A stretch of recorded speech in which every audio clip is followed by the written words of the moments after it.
एक दफा का जिक्र है।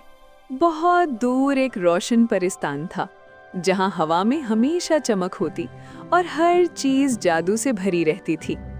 इसी परिस्तान में एक प्यारी सी परी रहती थी जिसका नाम फेरी इलारा था।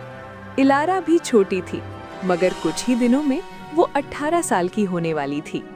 इलारा की माँ रानी परी माँ खुद एक बहुत ताकतवर परी थी और पूरे परिस्तान की मलका थी।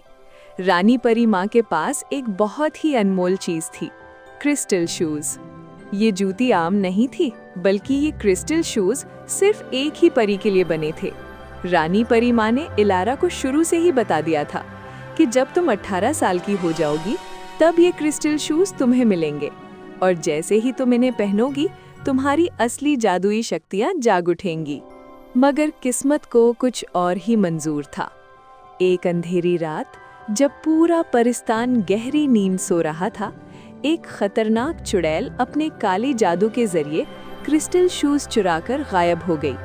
रानी परी माँ बहुत घबरा गई क्योंकि इलारा का 18th बर्थडे अब बिल्कुल करीब आ चुका था।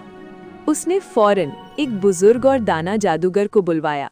बुजुर्ग ने गहरी सांस लेकर कहा, अगर इलारा को उसके 18th बर्थडे तक क्रिस्टल शूज ना मिले तो उसकी जादुई शक्तियां हमेशा के लिए खो जाएंगी। हमें हर हाल में चुड़ैल से ये शूज वापस लाने होंगे। रानी परी माँ ने बिना देर किए फेरी सेराफीना को बुलाया जो अपनी हिम्मत और जादू के लिए मशहूर थी। सेराफीना ने पुरएतमाद लहजे में कहा, मैं ये जिम्मेदारी जरूर निभाऊंगी।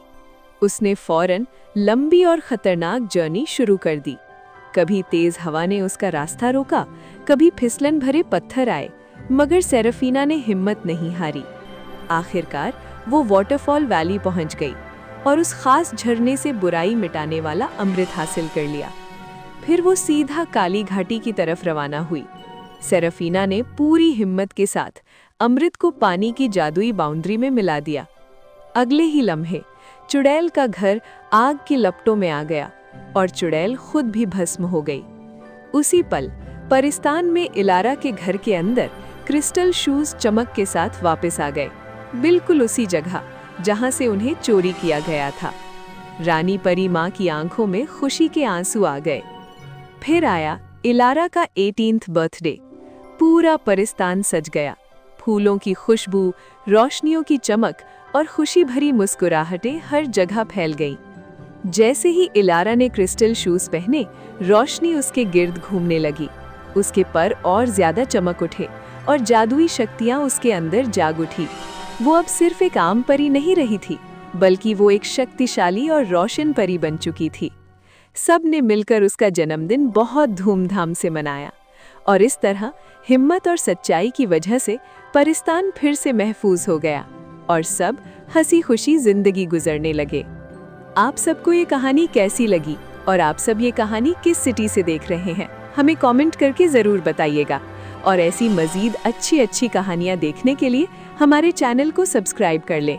आप सबका देखने का बहुत शुक्रिया।